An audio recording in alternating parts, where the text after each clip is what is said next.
Late season in the Yucatán is a tired heat with a kind of patience to it. The scrub hangs dust on the air, and even the iguanas step like they're counting. I parked the truck at first light, when moths still worried the mirrors and the limestone took its cool from night. The sinkhole didn't look like a door to anything, just a darker circle, in a tangle of vines and broken karst. The old survey flags were the faded pink you only see on sites nobody argues about anymore. It was meant to be a depth check and a quick schematic for a later team, a morning's work with clean edges. I talked to the pit the way I always do. "We'll keep it simple," I said, and set my gear in a row. Descender rack, guideline reel, waterproof notebook wrapped in a zip bag, the battered carbide lamp I'm too stubborn to retire, the small case of sampling vials that click together like glass prayer beads. The rack felt honest in my hand. I rubbed the rope through my fingers and checked the sheath. The limestone here is hungry. It eats nylon if you let it. I cleared a lip for the anchor and set the webbing around a pillar that had survived 1,000 rains. The knot cinched pleasingly and refused to move under a test lean. I breathed once to put the routine where it belongs, inside my bones, and called the time into my notebook, a habit from too many field audits. The surface smelled faintly of dust and orchids. Something else lived in the lower air, a mineral tang that made me think of old coins, and, just behind it, a thin suggestion of ocean like a ghost of salt hung in stone 60 kilometers from the coast. The first look over the edge showed a cylinder, with walls pocked by old dripstone scars and a ledge 30 meters down that cut in like a smile. Beyond it, sunlight failed quickly. It wasn't a clean drop, but a ladder of angles, and past the smile, the limestone narrowed to a neck that would force me sideways. I clipped the descender and shook my shoulders loose. The rope creaked the way a rope should. My carbide lamp guttered when I tested it, then settled into its warm little halo that no LED can quite mimic. I keep the carbide for the way it marks air. The flame is a quiet instrument no logger matches in real time. She burns higher when the oxygen thanks you, and slouches when it doesn't. I went over with the easy care of muscle memory, boots kissing the wall, hips square to rock. Bats chittered a complaint from somewhere unseen, and a small rain of grit pattered past my helmet. The morning light narrowed above, and the heat rolled away from me in layers. The first hint of the day's oddness was in the breath of the hole itself. Air often falls gently into a cenote, a steady draft you can write in your notes and trust an hour later. Here, the breeze came in sighs, short pulses that nudged the flame of my lamp and then left it untouched for long beats, as if the system below had a heartbeat I couldn't yet find the artery for. I checked my watch, watched the flame, counted. The intervals refused to settle into anything human-made. On the smile ledge, I unclipped to rest weight and took the guideline reel from my harness. I prefer to run line from the anchor, but here the geometry would snag a straight shot, and if the lower neck pinched, I wanted a second line that remembered the ledge. I tied on, tested the stick of the chalk on rock for my return marks, and noted that my first chalk X didn't look where my eye said it should. The ledge curved, the wall bowed.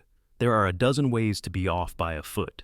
Still, I marked it twice, once on the intuitive return path, once where the compass insisted. When I leaned back to descend again, the compass needle shivered without a change in my body or the rock. Heat can do that, or a little iron. I shook the housing, breathed slowly, and watched it settle as if embarrassed to be seen. Below the ledge, the neck asked for patience. I went civilian, hips sideways, one shoulder forward like a shrug against the earth, and walked the descender in, centimeter at a time, so the rack didn't bite. My knee tapped limestone that felt colder than the ledge by a degree or two, that crisp chill that leaks from a deeper space. The lamp flame leaned toward the neck and then away, confused by currents that didn't align with the geometry of the hole. When the passage finally widened, the rock released me with a little sound, like a sticky note peeled from a window. Space opened into a bell where light from above arrived in strips. Dust motes wrote slow sentences in air. I hung for a moment, weight taken by rope and hips, and listened. The sound I heard was not flowing water and not bats. It was the kind of echo that lives in large rooms, but its timing was wrong. The tap of my glove against limestone came back thin and then full, as if there were two chambers arguing about which one owned me. I tried the old field trick. Speak a number and wait for the room to answer. 7, I said. The reply took just a hair longer than the cube of 10 meters would suggest, which is to say, it should have come sooner. My notebook took the timestamp, the note about the extra half beat, and a question mark I never liked to draw. I set my toes to a shelf and looked down. The floor was a sheet of pale silt with darker seams like veins. No water. That was good. The late-season tables had dropped, but the silt was too smooth, like snow after a single wind. I lowered carefully, fed rope with the slow satisfaction of controlled descent, and landed where the dust didn't object. My boot felt the floors give through rubber, a soft confectionery collapse of the top millimeter and something firmer beneath. When I lifted my foot, there was a faint squeak. I crouched and touched the silt with a fingertip, and raised a pinch to the lamp. A standard gypsum silty flower, with an odd smell like wet stone rinsed with brine. That C note again, stronger now, though nothing in the geology demanded it. I clipped the guideline to a knob and paid out a line toward the most promising wall, yellow cord, drawing a clean thought across the pale floor. The reel purred. The sound went away and then returned from the room with the same small delay that had made me write the question mark. I felt the first tickle of moral pressure then, the calendar that says you have a day, and the rock that says it will take more. We'd promised a quick sketch and a safe exit. There's a line between curiosity and disrespect, and in the field, it can be a single extra minute. I tested the wall for a fracture that would give me a readable pattern. The limestone wore scars of old water in younger hands. Somewhere above me, a bat changed its mind about a personal plan. I took one of the vials from my case and the small spatula and scraped a seam, then another. The tool whispered. A little run of grit sighed down to the floor and traced a thin arc. I capped the vial, labeled it with an alcohol pen, and dropped it into the mesh pocket where samples ride like stones in a river. The air on my wrist hairs cooled and then warmed in a slow breath that didn't match my own. The lamp's flame lifted high, then sank, as if remembering to be cautious. I spoke again to mark time, 9, and listened for the room's answer. The thin echo came first, a nervous scout, and the full one after, fat with the shape of the bell and something else behind it. I walked 5 steps, the guideline tight to my glove, counted my paces under breath. When I laid the second chalk X, its position refused the first geometry just enough to be impolite. I wasn't lost. I was misaligned by a whisper. I turned to look back at the rope, my guarantee of return. It hung in its taut catenary, exactly where it should be, yet at that angle my chalk mark seemed to pull an inch to the left, like the room had inhaled and expanded while I wasn't watching. I don't frighten quickly in stone. The worst thing a cave can do is make you hurry. I wrote that to myself in the notebook, as if a note can be a leash on a bad impulse. The air pressed cool against my cheekbone. Somewhere below the reach of my lamp, something small shifted the silt without a sound. I saw the faintest wake of powder recompose itself, as if a fingertip had skimmed it, though nothing touched it. I waited for a trickle of grit from above, but the ceiling held still. "Surface, I'm at the bell," I said into the radio, because a voice on a wire is part of the routine that keeps you honest. No reply. Expected, with the stone. I let the radio hang again. The guideline hummed a little in my glove from the tension I put there without meaning to. The breeze came again, a short push that made the lamp flame jump and then settle with a hiss like water dashed onto a stove. I decided the line would go to the far wall and no farther. A map can begin with a line and return to it later. A body needs to return to the surface on a schedule. I took 3 more steps, counting, and the echo answered late again. The silt accepted my boot with the same half-millimeter sigh. A faint drip happened somewhere not above me. I looked up and saw no water, and felt none on my face. The sound lived without a source, and in my notebook I wrote, "Drip nowhere," and drew 2 dots and a small, embarrassed line between them. When I turned to begin the measured return, the chalk X on the wall opposite the rope looked cleaner than it should have. The breeze had erased the dust around it, as if a breath had leaned close to read it. I didn't like that thought. I backed out my steps, kept the guideline firm, and told the room quietly that I was leaving for now. It is a superstition to speak to stone. It is also part of my method, because it sets an intention in the mouth, and intention becomes sequence, and sequence gets you home. The last thing I wrote before the neck took me sideways again was a small sentence that had no place in a formal report.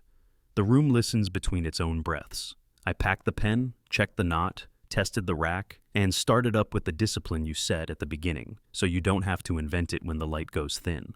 The flame flickered once, twice, then became steady.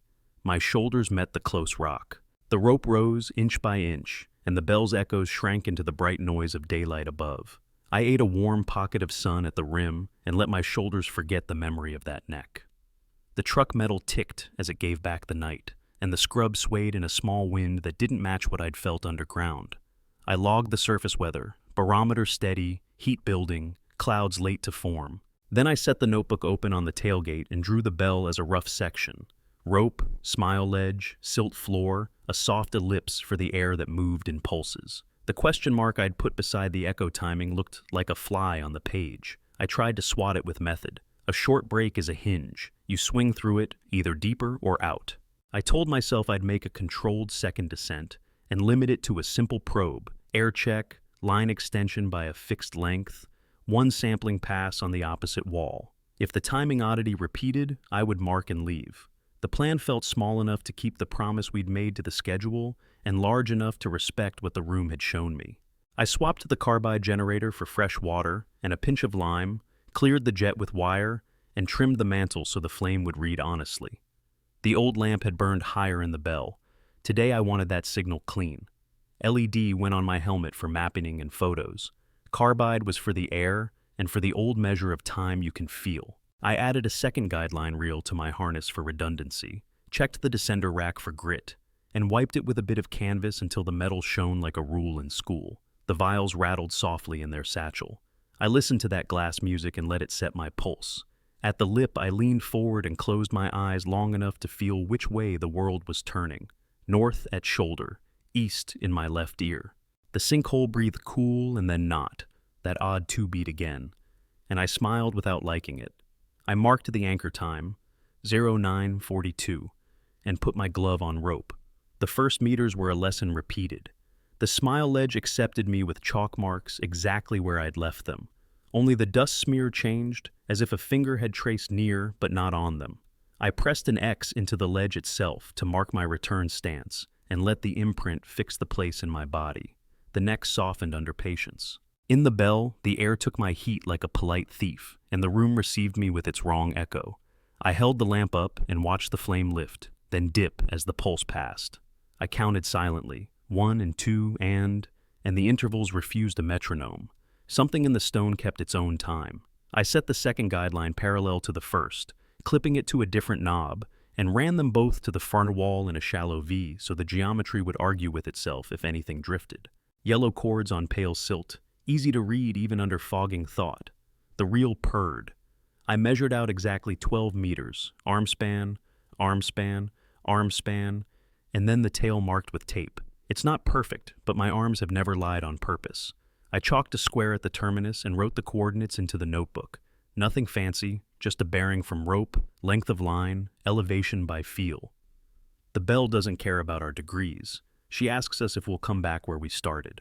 On the far wall, the limestone wore a faint crust, like someone's idea of frost. Not a true speleothem, more a powder of gypsum that had recrystallized on evaporation. When I touched it, it fell noiselessly and wrote a brighter smear where my glove had been. The smell that rose, a memory of salt on iron, reminded me how close everything is in this peninsula, old seas folded into stone. I took 2 samples, one from the surface powder, powder, one from the seam beneath. The vials received them with the crisp little clink of glass, accepting fact. Surface, making air note, I said, knowing the radio would sulk. I held the carbide flame steady in my palm's wind shadow and walked 5 slow steps along the far wall. The flame leaned toward my wrist once and then away without obvious cause. I wrote it down. Lean to west. No gradient felt on cheek. Repeat uncertain. Direct measures can be maddening because they don't argue back. They just sit in the book until a pattern admits you. The sound came when I stopped listening for it. Not a drip this time. A soft, quick hush like fabric drawn over a smooth table, followed by a second hush at a distance that didn't match the first. I tilted my head like a bat and tried to triangulate. The second hush seemed to arrive through the wall, not across the room. I tapped the limestone with my knuckles. The thin echo returned immediately, the fat one late. I marked another question mark, and then made myself stop drawing punctuation. It would have been easy then to walk the guideline deeper, to trust the clean silt as floor. But the silt had a new story. My boot lifted and left a print that relaxed in on itself. The edges didn't hold like they had earlier. They softened, as if something invisible took their tension away. I knelt and blew gently. The dust that rose curved into the breath and then fell in a strange twin wave. One part settled at my toe, the other drifted to the side and made a faint bar down my guideline, like a tiny hand trying to brush it. The air pulsed again, short push, long wait, and the bar smoothed itself flat, as though the cave preferred its pages neat. I stood still for a long minute. In stone, stillness is a kind of question. The room waited. The rope hummed softly with my pulse. I thought about early field lessons. Don't chase anomalies. Invite them to show you their rules. I picked a fixed test. Echo, interval measure, and return, nothing more. If the echo delay matched the earlier half beat, we'd have a breadcrumb. If not, we'd have a mood and a page that said so. I took the notebook to my knee and wrote a little insert that would make sense later. Field note, 10:11, bell chamber, floor silt, echo timing, glove tap returns thin at 8.2, fat at 1.2. No water present. Air pulses irregular, approx 8 to 14 ses. Flame response inconsistent, rises on some pulses, not others. Smell, mineral salt, silt behavior, edges relax after 3-4 s, dust bar corrected by subsequent pulse. I spoke 11 and tapped, then did it again on a new bearing, then a third time with my face turned toward the rope. The numbers I counted under breath refused to settle. The fat echo lagged farthest when I faced away from the rope, as if the room behind me had grown larger when I wasn't looking.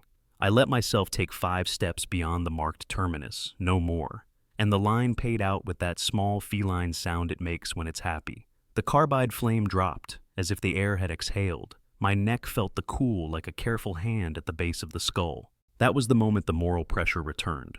Promise the plan, respect the return, don't let curiosity write the next line for you. I stopped exactly there and looked down at the silt, because the floor often carries the gossip the walls keep. 2 shallow curves crossed at my feet, not prints, not tracks, more like the wakes of slow-moving beads drawn by a string under fine powder. They overlapped where I stood, and one of the arcs had the stutter of a pause. I looked for a source. Nothing had fallen, and there was no insect to make so clean a calligraphy. When I exhaled, the arcs softened only at their ends, the way a tide erases lightly and keeps the center.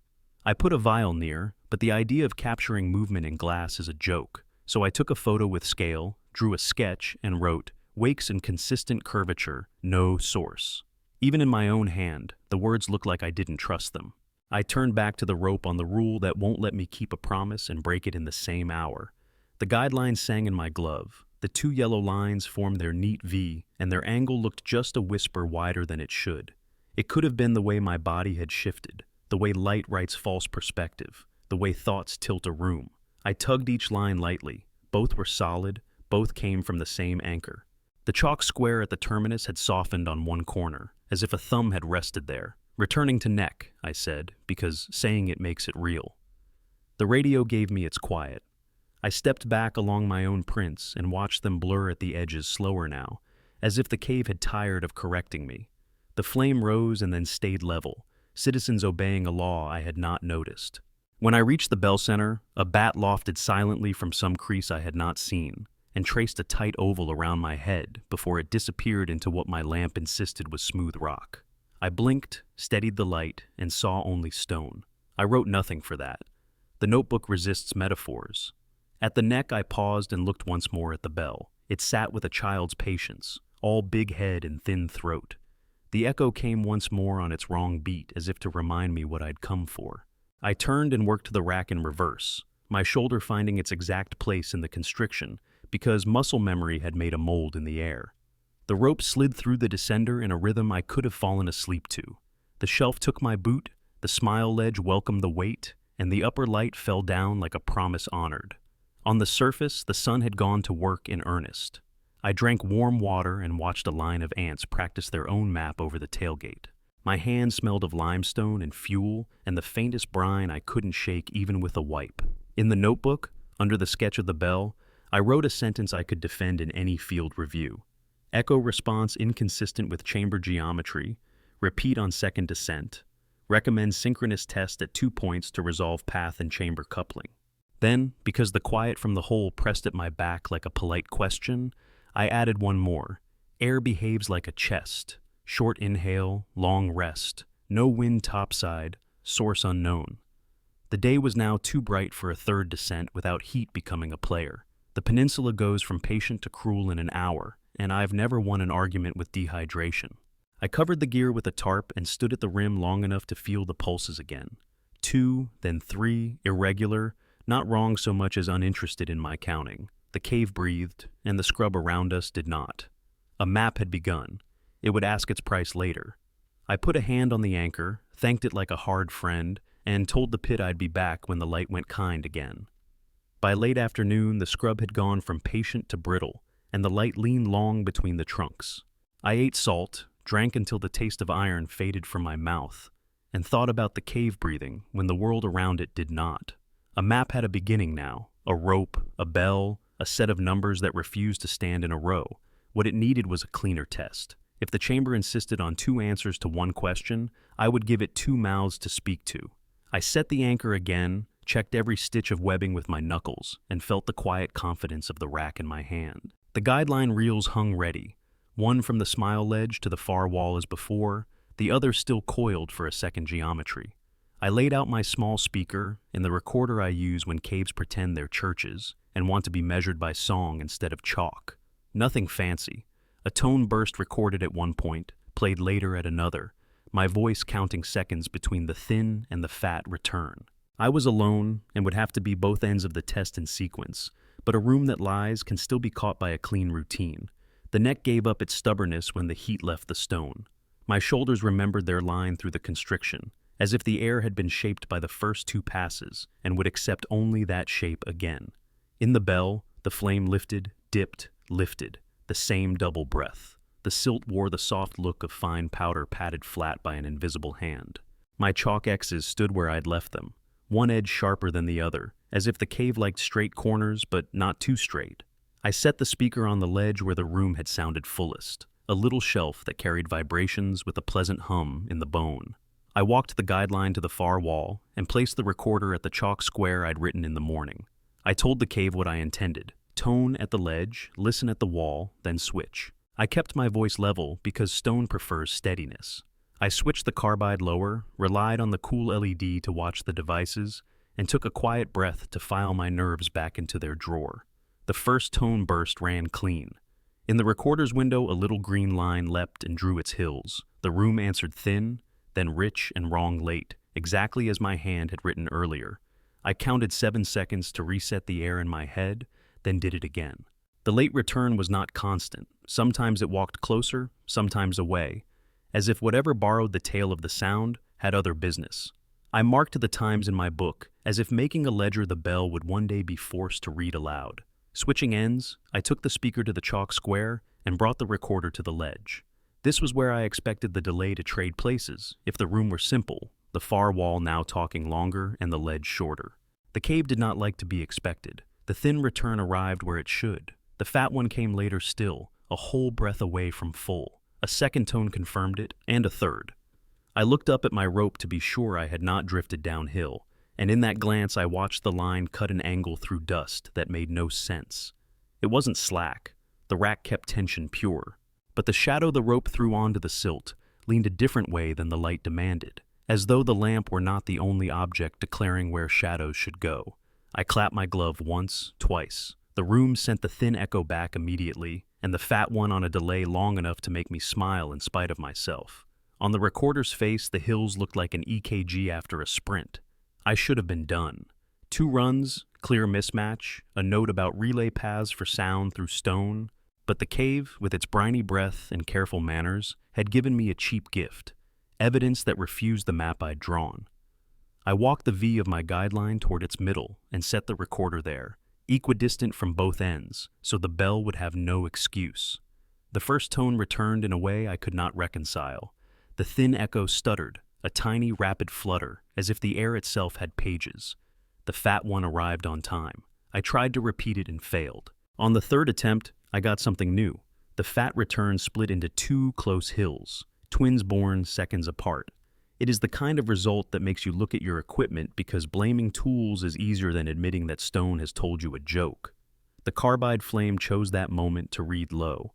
I raised a hand to cup it, expecting the pulse to lift it higher, but the flame shrank further until it licked the mantle at a nervous angle.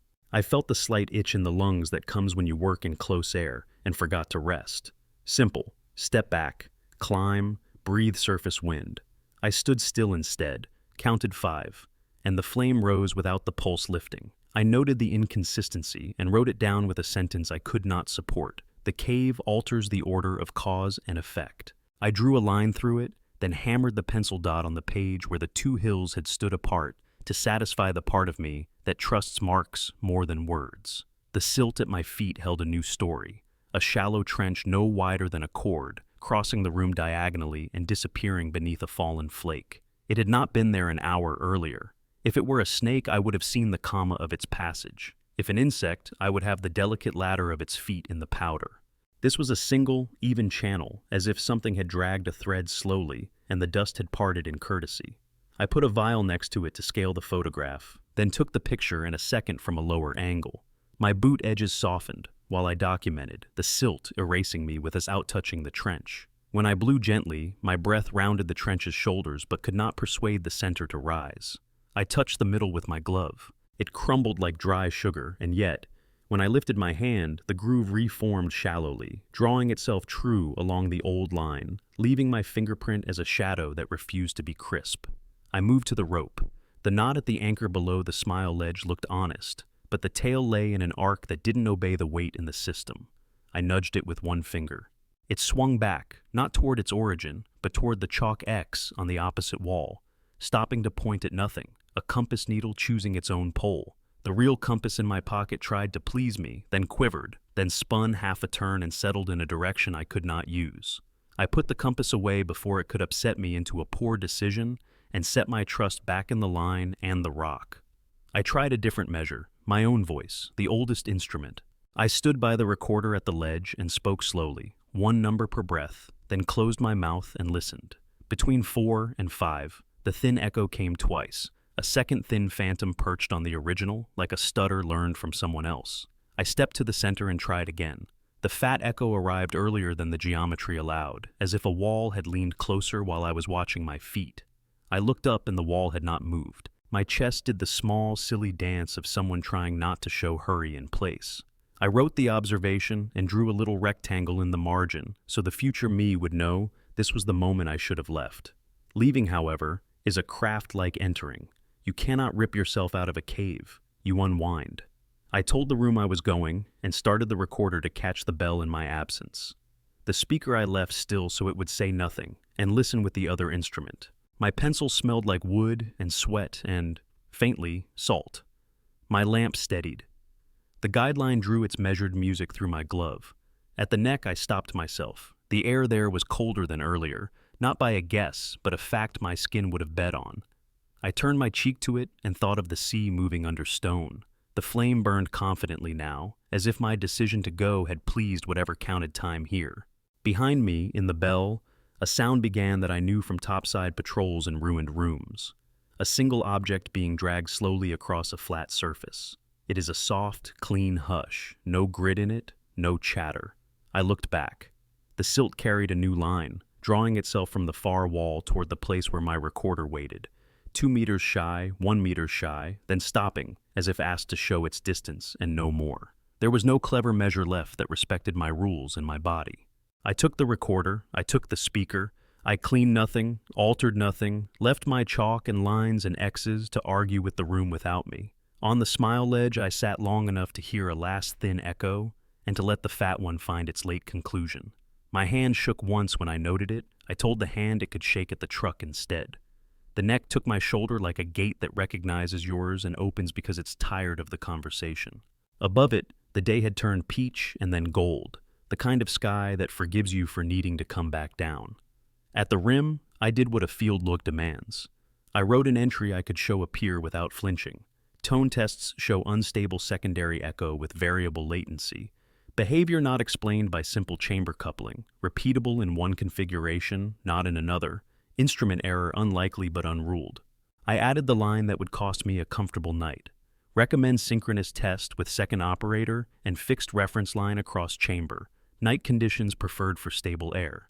I was, in practice, asking the world to give me either a colleague or a stricter discipline. The peninsula will, as often as not, give neither. I drew the bell one last time with a double border at the far wall, where the trench had drawn itself, and I shaded the space between those lines until my pencil went dull. When the first bat passed the rim and vanished down the hole like a coin into a throat, the scrub remained still. The surface wind had died with the sun. The cave breathed its 2 breaths, and the world above it took none. I closed the notebook on that fact and laid my palm against the rope, which felt warm from my last friction, then cool where it fell into the dark. "Tomorrow," I said, and the word made a small, honest echo off the truck's bed. The bell below did not answer, and I did not ask it to. The cost would introduce itself in its own time, and I had no interest in haggling early. Twilight on the peninsula is a mercy you have to spend sparingly. I ate a hard roll, let the heat bleed out of the rock, and read my notes until the pencil gray felt like a rhythm I could trust again. The plan I could defend came down to a corridor. 2 fixed lines run straight and parallel across the bell so the room would have less freedom to lie. If the echoes wanted to cheat, they'd have to declare where they were cheating. I would rig a fixed reference line from the smile ledge to the far wall, then place a second, offset line 10 degrees to starboard, both tight enough to sing when plucked. The guideline reels would give me edges. Chalk would give me corners. The notebook would give me memory that doesn't wobble under breath. I swapped the carbide's water, checked the jet, shook the generator like a bartender grateful for the last pour. The descender's bars were clean. I spun them once in my palm to feel their temper. I put fresh tape on the tails of both reels so my fingers wouldn't hunt for ends in the dark, and clipped on the vials, though I promised myself I'd keep sampling to one event if the cave behaved. The radio on my chest returned a clean test count. Topside smelled of limestone cooling, and a shy bloom from somewhere I couldn't see. The sinkhole's breath was its own, a small inhale that found my skin, a longer rest that seemed to listen. Night gives the neck a civilized chill. My shoulder slid into place as if the rock remembered me and had put out a chair. In the bell, the lamp flame did its old wrong dance, lift, hesitate, droop, on a pattern that would not settle even if I whispered numbers to it. I set the first line with gloved care. Anchor at the ledge eyelet I'd drilled years ago on a different project. Run across to a competent boss on the far wall. Tension until the cord began to hum a note just below hearing. The second line went 10 degrees to the right, same length, same song. I stood in the V they drew and felt the better the way people feel better in corridors with lit exits. The silt looked freshly ironed. Every boot mark from earlier had softened to the same polite blur. My chalk squares at the termini showed one rounded corner each, as if the cave had filed them just enough to assert manners. I took out the small speaker and recorder again, but this time I built myself a metronome, a careful system of taps on line A every 6 seconds for a minute, followed by taps on line B at an offbeat. I set the recorder in the center of the V, clipped it to a small stand so the silt wouldn't argue with my hand, then stepped back until I could feel both chords at the same angle in my wrists. When I plucked A, the line sang and the room answered thin then fat, the fat late and swollen. When I plucked B soon, the thin doubled for a heartbeat, like a sparrow trying to decide which branch. And the fat came timelier. A's delay was greedier than B's. Geometry shouldn't have favorites. I wrote the times in the notebook without allowing myself adjectives. I took 3 careful steps to the left to test lateral behavior. The silt sighed under my boot, and on the second step a line rose behind my heel, as though the floor had kept the idea of me and was drawing me back into it. It was faint at first, a ghost of a groove that ran along my step, a parallel to my motion rather than a crest in it, and when I stood still, the groove kept going for another 20 centimeters and then faded flat like breath on a mirror. I crouched, coaxed dust with 2 fingers. The top layer skated obediently to one side, but when I lifted my hand, the groove reasserted itself along the path I had walked, thin as a thread pulled under fabric. It stopped a palm's width from my boot, as if it were shy about overtaking the original. My first thought was water at depth making pressure speak through the floor, a long, slow sigh that finds the easiest path, but the bell was dry. My second thought was a draft boundary, the line where 2 pockets of air dispute ownership, moving across the silt and making a visible seam. The flame did not agree. She held steady and then jumped on a schedule she refused to share. Field insert, I told the recorder, because future me listens better when present me speaks. Time 1927. Silt behavior appears to extend motion after footfall. Groove persists briefly, oriented in direction of travel, runs slightly outside boot edge. No visible agent, air pulse irregular, lamp unhelpful. The recorder's red eye watched me like a patient. I extended the test along line A, tapping out a minute while walking 5 meters, then returning at the same pace without tapping. The groove followed again, not exactly in my old path, but a hand's breadth to the cord's side, matching me beat for beat until I stopped, then continuing one more step after I was still, as if momentum lived in powder. I placed a vial beside the groove for scale and shot it twice, then took a pinch of the topmost layer into the glass. It behaved with ordinary kindness, collapsing into itself and waiting to be labeled. The vial made its small clink in the pouch and felt heavier in the hand than a pinch of dust should. I shifted to line B. The cave was fond of paradoxes tonight. On B, the groove stayed where it belonged, under my step and nowhere else. The echo return settled into a less troublesome rhythm, as if that 10-degree shift had put me in the room, the bell thought of as official. The recorder showed tidy hills. I plucked B 3 times and got the same, then plucked A once on principle and watched the fat return swell as if insulted. The temptation to pull the lines and start again with better symmetry was strong. The wiser choice was to accept that the room had told me which face it wished to show, and to let that be a breadcrumb instead of an argument. I walked to the center of the V and stood very still, the lines making a gentle parenthesis at my ribs. The cave breathed. The flame rose and sank in a small sulk.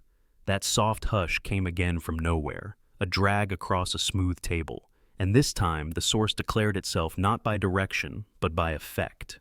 The silt between the 2 lines drew a tiny river from the far wall to the recorder's tripod, parted obediently at each chord, then met again and ran a finger's width further before it lost interest. No grains jumped, they slid in a single skin like frost trying to remember water. I bent and placed my hand flat near the path of that moving skin. Cold touched the heel of my palm, warmth the fingertips. I lifted the hand and felt the skin of the silt relax under it, as if my pressure had been a permission slip the cave had been waiting for. When I stood, the path continued one more handspan and then died. I whispered enough before I knew I'd chosen the word. It would have been smart to leave with the lines in place, gather air, return with a partner, but the peninsula charges time at a rate that punishes ethics on paper. Tomorrow's weather will be somebody else's, and the pit knows it.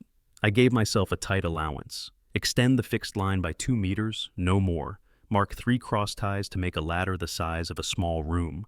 Run 1 last tone series, then out.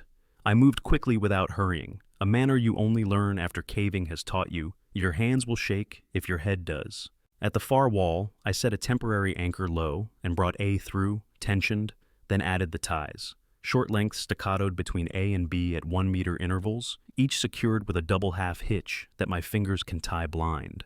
The latter looked like something a cautious spider might build if it liked right angles.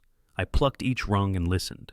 The room answered with the thin voice first, the fat second, and on the 4th rung the fat voice came from behind me, although the geometry said it should have been in front. I turned.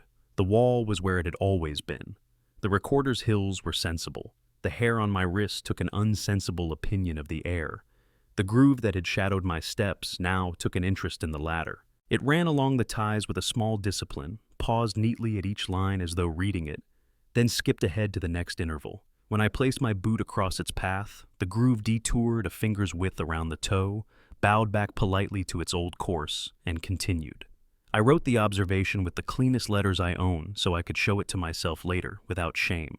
I should have blown out the carbide then and taken the clean LED to the exit.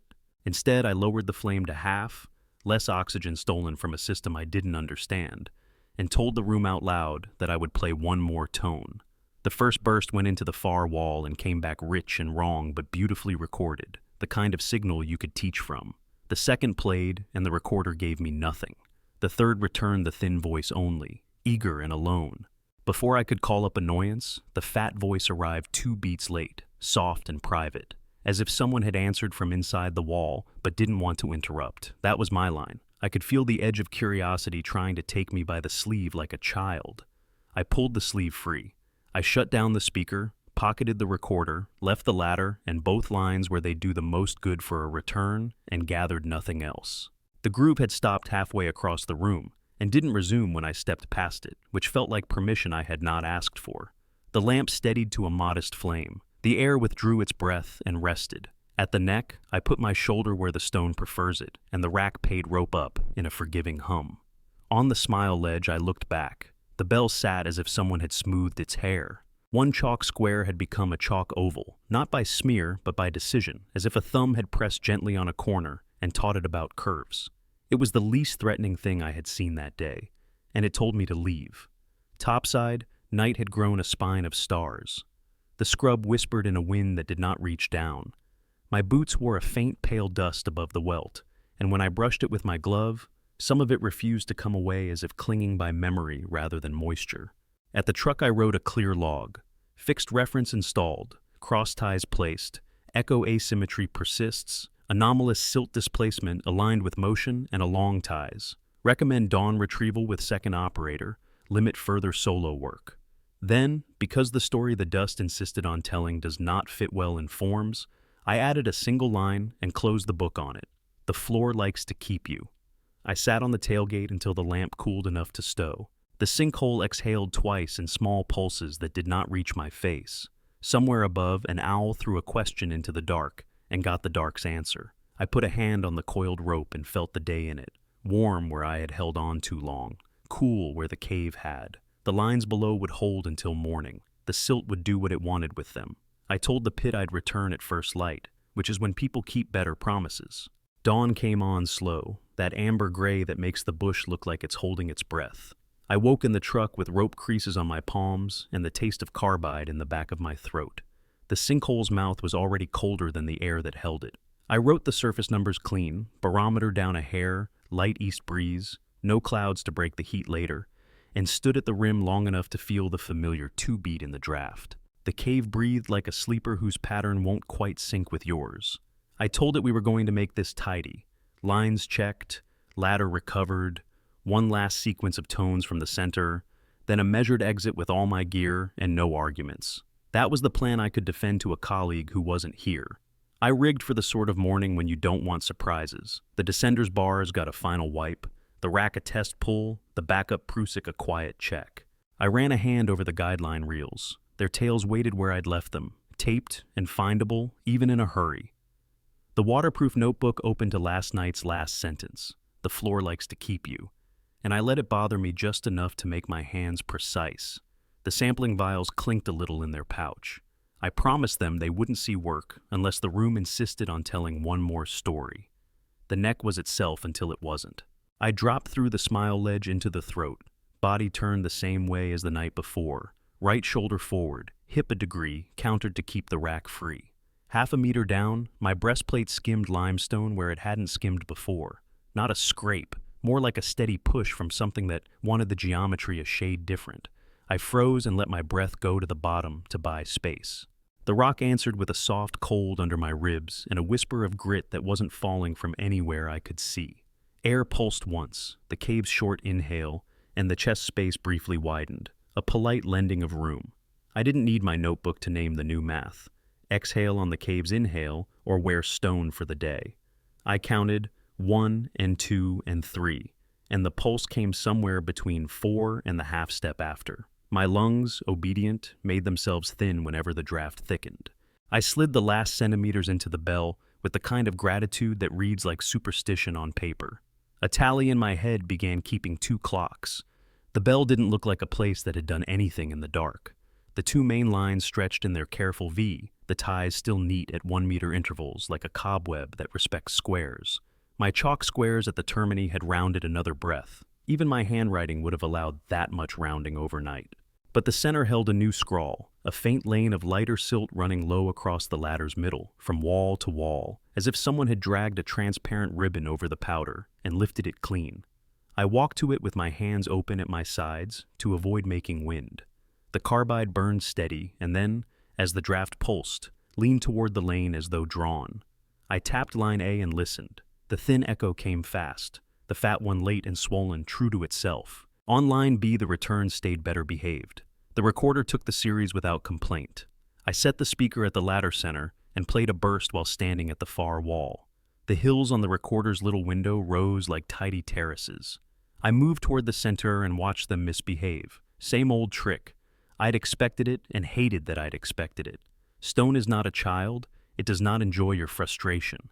I needed the ladder back topside before the afternoon heat summoned its own rules. Retrieval is a ritual of respect. I unclipped the far anchors slowly so the tension could come to my hands instead of to the wrong place on rock. The cords warmed as I coiled them, a heat that belonged to friction and nothing stranger. Halfway through the job, the thin lane in the silt deepened, just a shade, and began to angle toward the neck. Not toward me, not toward the rope I stood under, toward the throat that had pinched where it had not before. I wrote the time, then drew a line with my gloved finger a hand's breadth across the lane. The disturbance paused at my mark, like a timid animal at a fence. When the cave inhaled its short breath, the lane resumed across my line, not roughing it, but moving through as if my mark were a fog and not an obstruction. I took a photo with scale because I did not trust what I was seeing. The lens showed exactly what my eye saw, which is the worst outcome when you're hoping for a trick. The return was going to be narrower. That was a fact that the air told my cheek before the rock said anything. My chest would have to be a diagram. I checked the rack, stowed the speaker, clipped the recorder where it would not bruise, and rehearsed the order of operations, the way you practice after a scare in a vertical class. Chest empty at the pulse, hips angled, rack loose but not chatty, knees soft, don't let boot soles squeal on good limestone, and throw grit where you need friction later. I pictured my body as a cross-section, circles and ovals sliding past each other, little arrows of motion, a dotted line that meant breathe here. Before I moved, I did the one wrong thing on purpose. I spoke the exit plan out loud, including the part about not panicking if the rack kissed the wall and the part about stepping back down if I met the wrong geometry. The saying of it put it in stone. It also made me glance at the ladder one last time. The faint lane had nearly reached the throat, then stopped, as if it could not find purchase on the smoother slope. I reduced the carbide to a whisper, switched the helmet LED to its lowest usable level, and let the flame read the air while the diode did the shapes. At the neck, I found the new pinch by touch before the light proved it. The relief that had made space last night had rounded, a little belly of rock pressed out where I needed my lungs to be wide. I braced, counted for the near pulse, timed breath thin, and slid my chest past the first insistence. My left shoulder cleared. The right met a cousin to that insistence, and did not immediately share its opinion. I reversed a centimeter, exhaled the last available air, and felt the kind of cold that puts its hand between your vertebrae and keeps it there. The rack, obedient, spilled rope in half-centimeter increments. The line hummed gently from the sound of my own pulse in my glove. The cave inhaled. I moved that fraction that marks the difference between a good story and a report with a bad ending. My hip stuck. Not hard enough to insult me, but hard enough to declare a fee. I had a choice. Crank the rack to slide and risk a quick scrape that would shower the throat with grit, or return 2 centimeters and hunt a better angle. The old lesson from crawlways and other limestone insisted, pay with time, not with speed. I bought those 2 centimeters back, changed the tilt of my pelvis like a carpenter making a door true, and waited for the cave to do its short breath. The cold pressed, released. I took the inch the air paid me. One more. The flame licked sideways and came back to upright like a polite bow. The throat relented. At the smile ledge I sat without letting my legs shake at all. My mouth tasted like pennies and wet stone. The recorder chimed a single, silly confirmation beep that should not have reached me, a small machine's optimism carried through rock by some benevolent root. I put a hand flat on the ledge and thanked it aloud, then tried not to think about how easily gratitude becomes barter when you're underground. I pulled the last of line A through, coiled it to a harness-sized cake, and slid the cake up ahead of me. The silt around the throat remained unworried by my passing, but when I looked down with the LED, I saw the faint lane I'd been watching had not ended at the pinch. It had diverted, and now ran parallel to the throat under the ledge, a ghost path where no powder should be able to hold a shape. I wanted the notebook. I wanted the vial. I wanted to leave. I compromised with the camera, a quick frame that would at least let the future argue with the past. The last meters to the rim were the longest rope I've climbed in a year. Not because of distance, because a sum was running itself in my head where numbers were not the figures I'd planned to put in them. The math had changed. The throat had moved a little, or the silt had persuaded the shape of air that it should. My field language for this was inadequate. I reached the anchor and re-weighted to the sling with a noise I wouldn't want a student to hear. The world above had already warmed by the amount you notice first on the inside of your elbow. I lay the coils down on the tarp like bread you mean to share. The log wanted order. I gave it what it deserved. Constriction at neck increased by millimeters. Exit required timed exhalations with pulse. Recommend all future movement through throat at end expiration. Evidence of silt transport aligning with throat axis. Retrieval of latter partial. Final ties recovered. Lines intact topside. I wrote it neat so it could be defended. Then I wrote what I'd have to pay for later in review if anyone asked me for poetry in my notes. The cave's breath can buy you space if you spend yours at the same time. A thin breeze moved the scrub without touching my skin. The sinkhole below exhaled once as if nose stopped. I thought about dragging the truck's shade over the rim, about calling for a second set of hands and wading through the heat, about the way the peninsula robs patience and interest both if you let it. The sensible choice was obvious. No more solo descents into a throat that negotiates its geometry. The other choice was also obvious. Go once more at dusk to retrieve the remaining anchors and confirm whether the throat resets when the air cools. That was the kind of arithmetic cavers pretend is rational. I cleaned the rack, checked the lines, drank water that had already turned to soup in the bottle, and sat so still the ants began to test my boot. The notebook lay open beside me to dry, and my pencil left a smudge when I pinched it that stubbornly smelled of salt as much as graphite. Down below, unseen, the bell chamber kept its own time. The echo would wait. The lane of silt would either continue its polite behaviors or choose a new courtesy. The neck would either remember my shoulder or forget it and ask to be reintroduced. I watched the sun climb and tried not to count the hours until it would be kind enough to let me go back. Heat on the Yucatán doesn't simply arrive. It appoints itself, then sends notices to your hands. By late afternoon, my rope felt like it had memorized the sun. I spent the hottest hour under the truck's tarp, boots off, socks draped on the bumper to crisp. I reread the log until the section about the neck felt like muscle rather than ink. Exhale on the cave's inhale, count the short pulse, never by centimeters with speed. The plan was stingy. Down at dusk, retrieve the last anchors and ties, run a single centerline tone to confirm whether the fat echo unbunched in cooler air, then up and out with no heroics. It sounded harmless enough, spoken aloud in shade. At first color change I rigged with a care that stilled the restlessness in my forearms. Rack bars wiped and spun, backup knot retied clean, Prusik hitch dressed until it lay like a neat thought. The carbide got a tiny drink and a new mantle, thin, lambent promise, while the LED took responsibility for shape. The guideline reels rode high on my harness to stay clear in the throat. The vials clinked. I promised them we were done collecting stories. The rim's breath came up cool and a little impatient. I took one step down, then another. The neck had not widened in sleep. It had perfected its new idea. I angled shoulder and ribs to the trace I'd learned in the morning, waited for the pulse's short inhale, let my chest go lean, and slid. The rock gave me a clinical nudge at the breastbone, as if to say, "Remember." I answered with stillness. The rack whispered. When the throat relented, it did so on its breath, not mine. The bell received me with that same indoor chill, the kind a body only meets in rooms that have made their peace with dark. My lines were as I'd left them, except that line B bore a blush where fine dust had gathered along its lower hem, a soft, bright fur that moved when the cave exhaled. The ladder ties lay slack in my coil, ready to go. In the silt, the faint lane I'd watched all morning had written itself into a broader road with shoulders. At the center, the powder was smoother than anywhere else, as if a sheet had been drawn over a bed and then lifted away. It ran from the far wall to the throat, then veered left under the smile ledge where no hand could have stroked it.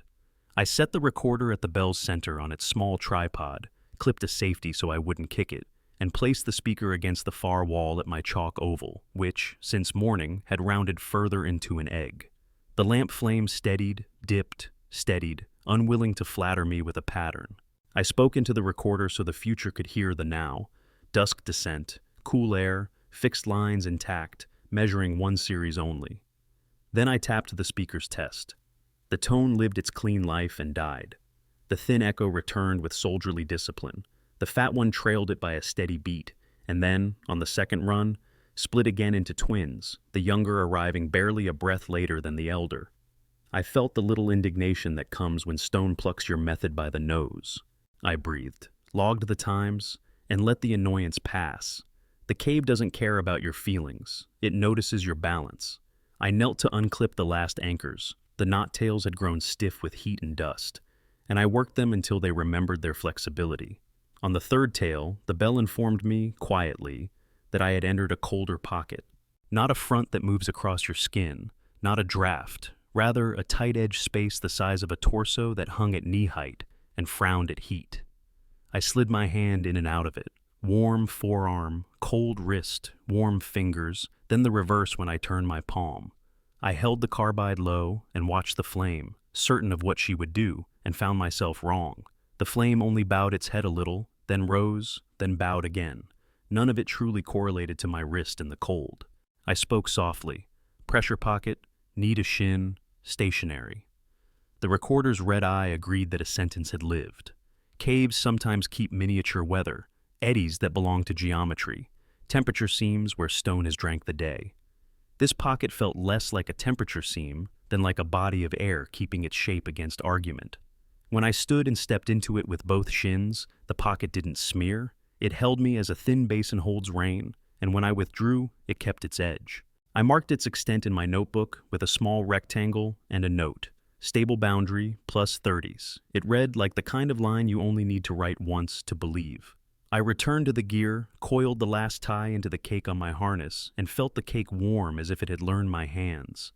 The silt beside my boot sighed and spread a little, drifting toward the pressure pocket's edge, then stopping in a crisp arc, as if a shallow, invisible curb held it back.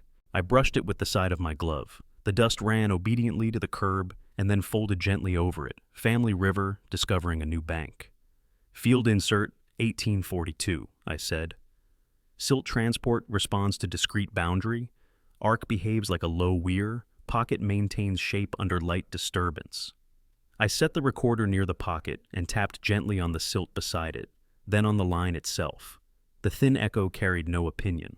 The fat echo returned with a faint extra swell only when I struck the arc, as if the room had been listening to that exact curve all day. Work remained, and the air had opinions about the hour. I moved to the throat, checked the rope angle with my palm, and rehearsed the order of retreat without moving. The bell answered with that slow room hush, the soft drag of something smooth across something smoother. Instinct pulls the head towards such a noise. Training asks you to count before you obey. At 5 I turned. The smooth path in the silt, my careful road, was thickening across its width like dough rising. Not high, not fast. Merely a lift in the center, the kind that makes a shadow where there should be none.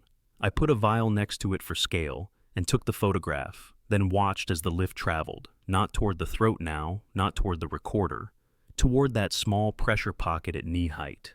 It met the pocket's curb and sat in deliberation without motion. The flame dipped, rose. The fat echo arrived late with a private tale, one only a recorder would love. I took a step so small it felt like mistrust. The path center dropped back to level, as if reminded of its manners. The pocket remained where it was, the cold clear as glass. I tried a practical test that would either satisfy me or ruin the evening.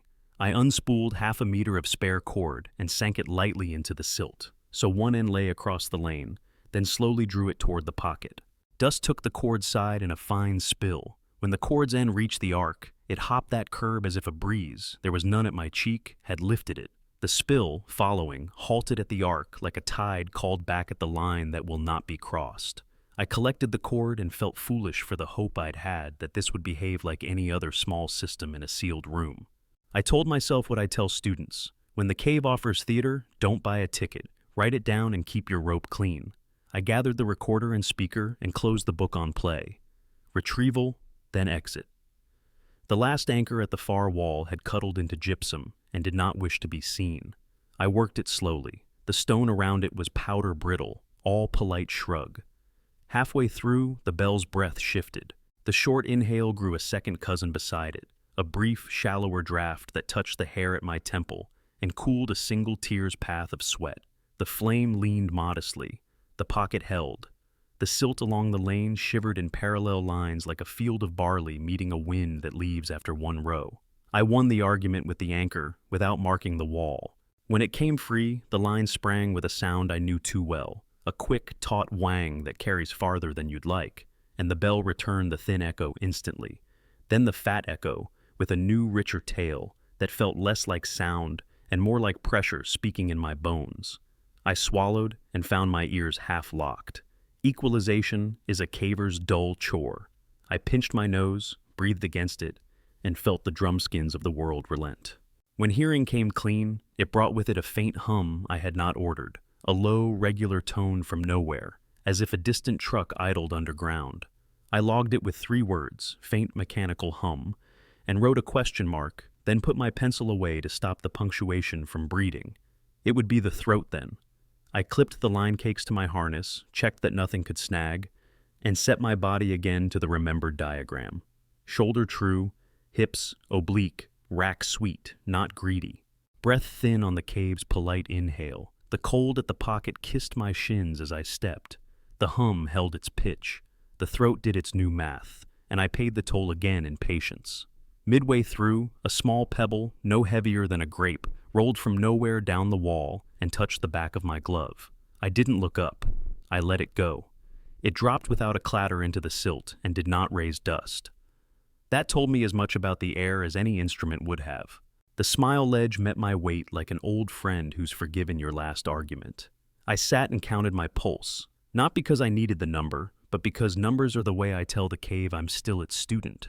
The pocket down in the bell would have no business with me for a while. The lane of silt would find a new courtesy or keep the old. The hum faded as I rose to the upper pitch, then, at the rim, disappeared as if it had never been. On the surface, the wind had shifted to a true east. The scrub accepted it with a whisper the cave never hears. I laid the coils down on the tarp and felt their warmth give itself back to air. The notebook took my clean entry. Dusk, pocket stable, silt roadway broader, echo twins persist, hum noted on exit, retrieval complete, geometry of throat unchanged from morning, timed exhalations essential. Then, because I refused to edit out what my hands understand in the dark, I added, some rooms keep their shape by insisting on yours. I ate one slow piece of fruit and watched dusk choose star by star. The sinkhole did 2 small breaths that never reached my knees. When I closed the tailgate, the rope's last loop tapped the metal with a sound that had a thin echo of its own. I let it be. Tomorrow would ask me to spend something more than time, but it would be tomorrow that made the request. Tonight I put the lamp to cool, listened to the insects tune the edges of the world, and sat without writing until the pencil wanted ink again. I woke before the sun found the scrub, and lay still long enough to hear whether the pit had kept its 2-part breath. It had. The draft came up in that short-lived inhale, followed by the longer, watchful rest. The neck would remember my chest. The bell would practice its small weather. If I wanted a map that wouldn't fold in my hands, I needed a way to let the room draw itself without the light insisting on pictures. I settled on a blind, tension, a single guideline through the bell, stop at even intervals, listen, mark echo behavior and flame posture by position, then return along a different bearing and see if the measures closed. If they didn't, the error would be its own direction arrow. The rack's metal woke cool in my palm. The webbing at the anchor felt like a seatbelt you trust because it's frayed in all the right places. I set a fresh pencil in the notebook, flipped back to last night's entry, some rooms keep their shape by insisting on yours, and drew a clean center line through the bell's sketch with small cross ticks at 1 meter spacing. The plan? 20 meters if the geometry allowed it, reading with ear and lamp, feet counting. A second line at 45 degrees on the return. I didn't write the part about the throat. That math was muscle now. The neck took me with the same quiet demand. Breath thin on its inhale, rib flare timed to stone's patience. At the smile ledge, the chalk I'd laid had thinned into ovals, a softening that looked deliberate without seeming petty. The bell sat under its steady chill, dust bright where last night's little breeze had combed it. Line A and B were coiled topside. Only my anchor sling remained. In the silt, the broader road I'd watched form had written 2 shallow lanes now. Not parallel, but drifting together and apart, like a braid being learned by slow hands. The pressure pocket I'd marked at knee height persisted. I felt its edge before my shin reached it, a clear border that wanted me to keep my heat. I clipped the guideline to the sling eyelet, knotted a small marker at the knot so my fingers wouldn't lie, and sighted along the center of the bell. The bearing didn't matter. Closures would tell me more than degrees. I tensioned until the cord hummed a dry note I felt in my glove. 1 meter, knot, 2, knot, 3, knot, and a breath held for the lamp. The flame rose with a small pride, then slouched as the pit exhaled. I wrote the posture in simple words. High, level, low, with little arrows for which way the tongue leaned. I spoke a quiet 1 and listened. Thin echo, immediate. Fat delayed by 1.1, then 1.0, then 1.2. The numbers a wristwatch guesses by feel. At 5 meters, the fat echo's tail split again. Twins. I noted it without ceremony and kept moving, because the room doesn't reward excitement. At 7 meters, the cord thrummed against my knuckle, with a vibration I hadn't fed it. Not weight, not snag. A second's worth of living tension that arrived with no sound, then left. The lamp's flame leaned toward my glove like it wanted to see. I pressed my palm to the line, quieted it, and listened hard enough to feel my teeth. The thin echo came and went. The fat stayed away a half-heart too long, then returned with a softness that made me write the unhelpful adjective, rounded. I tied the 7-meter knot tighter than the others as if anchoring a thought. 10 meters, the silt beneath the line had polished itself in a strip 2 handspans wide. No ridges, no marks, a floor that looked like a piece of glass with dust laid delicately on it to remind you what glass is for. When I stepped off the strip to set my boot beyond it, the powder accepted me, and then, when I lifted my foot, relaxed into my print as if relieved I was done speaking. On the strip, my print took longer to forget. I counted 1, 2, 3, and at 4 the edges softened and drew themselves inward to a shape exactly like the first lane's shoulders had done last night. I wrote the count. The lamp flame, bored with my observation, steadied and then flirted with the idea of falling. I half closed my fingers around her, and she behaved. 12 meters. The fat echo strode up bold and early, as though it had found a shortcut, arriving well before the geometry promised. I said no out loud without meaning to, the way you say no to a dog about to jump on the table. The room pretended not to have heard.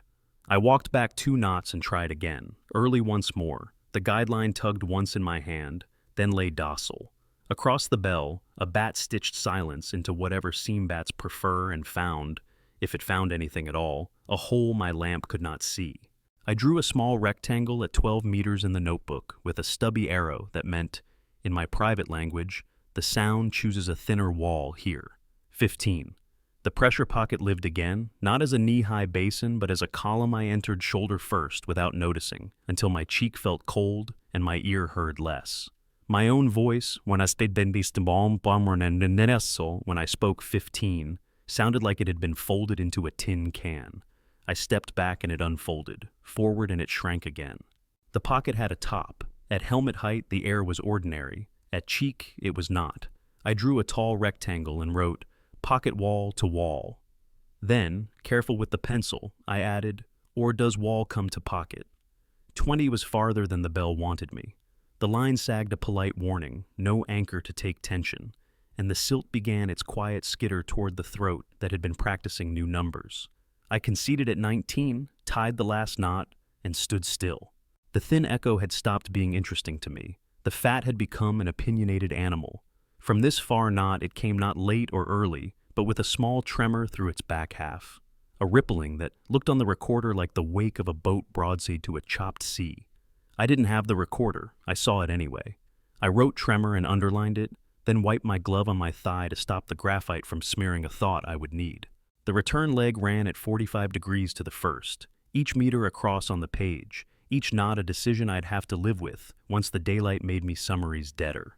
1 meter, flame high, 2, level, 3, low, then high for no reason I could feel on my skin. At 5, the fat echo went shallow, like a bowl with a false bottom. I tapped the line and listened to its little song and felt the pressure pocket from earlier graze my calf where it should not have been, a step or 2 off its old mark. The pocket had either moved or I had folded the room with my bearing. I stood and let time pass as if it were a third operator. The pocket drifted a palm's width and stopped, not toward me, not away, just to the right, a small correction you make to an instrument on a shelf, so it lines with the wall. At 9 meters on the return, the world misbehaved in the oldest caver's way. The line in my hand led to my original path sooner than it should. I could see in that flattening lamplight. My own earlier prints relaxed into the silt, a gentle constellation laid along the first bearing. 9 meters should not have met 7 this way. The room had shortened, or I had lengthened. I walked backward, counted, returned forward, pressed the line against my thigh to be sure I wasn't stealing distance. The count held. The closure failed. I drew the triangle on the page, 19 out, maybe 17 back, and a little gap where logic should live. I called it and turned for the exit path because the throat would begin charging interest at heat's first hint. On the way, I stopped at the mapped column of cold and held the lamp just above its top. The flame didn't waver. When I lowered it into the pocket, she flicked low, as if tugged. I raised my hand slowly, half a centimeter at a time, until the flame brightened again in a crisp edge that had no reason to be that crisp in air. I put my fingertip there and felt nothing but cave. I set the pencil tip there and scratched a dot into the air like a fool. The dot landed in the notebook where it belonged. I wrote, "Boundary behaves like glass to fire, like shrug to skin." The throat's polite breath met me early, a small mercy.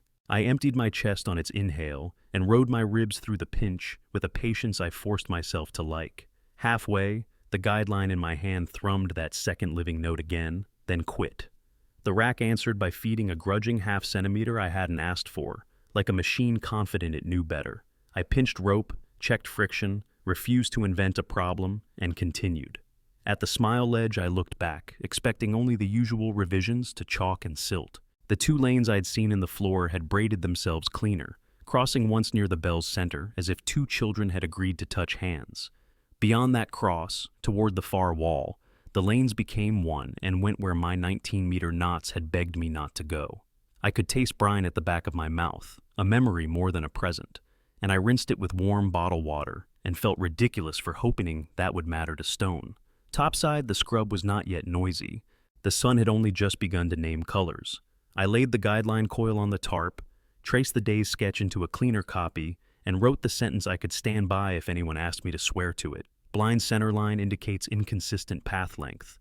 Fat echo exhibits early arrivals and tremor bands. 1 stationary cold pocket, 1 drifting edge. Silt shows duplex lanes converging. Closure error suggests hidden volume or elastic boundary. Then I added the one that would sit under my tongue until I paid for it. The map does not close because the room is folding on a time we don't own. I didn't pull the anchor sling. The day would grow sharp soon, and I would need the throat to like me tonight. I ate a slow piece of bread. Ants shrugged a smaller geometry under my boot. The pit exhaled its 2-part breath and kept the second beat to itself like a withheld answer. Somewhere down the road, mosquitoes began their administrative work. I closed the notebook and set my palm on the warmed coil until it cooled. Evening would have its hums, the line would go tight, something under the silt would practice its small rehearsals, and I would try to count without pretending counting is control. By late afternoon, the sky had thinned to the pale metal that means heat will hold its shape long after dusk. I rationed the hour in the truck, reread the blind map, and drew a second copy I could mark hard without blurring the first. The closure error bothered me more than the hum had. A room that shortens itself when walked is a statement you don't ignore. The plan was small, defensible, return at dusk, run 2 synchronized tone bursts from positions that had produced the twin fat echoes, 12 meters on the outward leg and 9 on the return, leave a lightweight guideline along the blind center for a night reading, pull nothing, change nothing, exit before the neck decided to charge again. I laid out gear in the order my hands expect when patience thins. Descender rack and spare bar, guideline reel with new knots at 1 meter intervals, waterproof notebook clipped open to a sketch with a neat compass rose I would not need. The carbide's little heart replenished, sampling vials merely along for the habit of their weight. I added one thing I dislike using, a small feeler reel of monofilament with a brightly painted nut at the end, but a line that tells you wind without making wind has its place. The radio passed a count. The breeze at the rim came up as 2 short inhales with an indifferent rest, patterned like someone practicing a song they didn't care for. The throat insisted on its new arithmetic. I took what space it lent on the cave's inhale and paid with stillness when it exhaled. In the bell, the air settled on my skin like a cool cloth at the brow. The pressure pocket at cheek height held its edges. The floor wore its braided lanes with the self-respect of a path that knows it is not decorative. Nothing obvious had changed, and I liked that less than a difference I could measure. I set the recorder at the 12-meter mark on the blind line and propped the speaker at 9. The bearing rotated 45 degrees from yesterday to cheat any favor the room might grant one line over another. I gave the cave the courtesy of saying out loud what I intended. The thin echo behaved. The fat returned with the same early confidence at 12, then split into twins at 9 as if to honor the plan. I wrote the times plainly, a second-hand's poetry. The carbide's flame lifted a finger width, then sat. The hum I had heard at the end of part 6 did not attend. Only a low quiet lived in the stone. I tied the lightweight guideline to the blind center's knot and sighted along it as if sight had authority in a room that preferred small weather to geometry. The monofeeler line went last. I stood in the center of the bell and unspooled it until the painted nut kissed the silt. The line's tiny vibrations wrote themselves into my glove, harmless, a harp string without the song. I turned side on to keep my chest narrow and eased the nut across the braided lanes. The powder feathered and settled, polite to the point of shyness. The monofilament drew a bright hairline in its wake that the silt forgot in 4 seconds flat. I was writing that number when the feeler line made a new word, resistance, not the snag of a flake you can see. A slow increase in pull like underwater grass taking an interest in fishing line. I stopped. The line kept increasing its opinion. I had paid out 6 meters, then 7. Now it drew itself taut as if some small, careful hand had taken the nut and stepped back. I feathered the reel and felt the line lift clean off the silt in a shape that belonged to nothing I had put there. The painted nut did not drag. It rose without dust. The silt beneath it smoothed itself as if embarrassed on its behalf. Field insert, 1911, I said, keeping my voice ordinary. Feeler line drawing tension, lift without contact, no visible cause. The recorder's light did what lights do. I braced my forearm along the reel and let the line decide. It tightened to a hum that had nothing to do with sound and everything to do with the small violin string that runs along a person's elbow when they're about to do a foolish thing. I made a decision I could defend later. I set the reel's friction brake, anchored the feeler line to my harness with a quick release, and did not oppose it. If the cave wanted that thread, it could have it. I wanted to know which way it wished to go. The thread pulled toward the pressure pocket. Not precisely. Nothing here was precise in the way instruments like. It arced as a brook arcs under wind. The painted nut traveled knee-high in the lamplight, hairline ahead of it, the silt beneath making that faint, quiet barley field shiver I'd learned to stop narrating. At the pocket's edge, the line paused in the air like a taut wire meeting a pane of glass. Then it eased, bowed, and slipped across as if the pocket were a threshold with manners. On the other side, the tension slackened, half a breath, and then came up firm again. I let out 1 meter, then a second. The line angling across the bell looked like an instrument drawn on paper. The feeling in my glove did not. I did not follow. I stood where my boots had learned to prefer, counted quietly to 6, to let whatever system this was announce itself, and listened. The thin echo came and went, faithful. The fat arrived late, then early, then late, as if a conductor had turned his back and the orchestra had chosen democracy. I wrote those words and crossed them out because they felt cowardly. The flame on the lamp leaned toward the line, not by much, but enough to shape shadow along my wrist. The tautness increased in a series of small requests. My first answer was to give. My second answer, when the requests began to arrive faster than my breathing wanted to, was to make the quick release ready. The monofilament does not deserve heroics. At 8 meters, somewhere near yesterday's early return rectangle, the feeler line snagged, not on rock, on air. It jerked twice, very small. The painted nut gave one gentle shake as if caught by thread. The brake hummed. My palms sweated on the reel, and the glove stuck like dried sea salt and leather always do.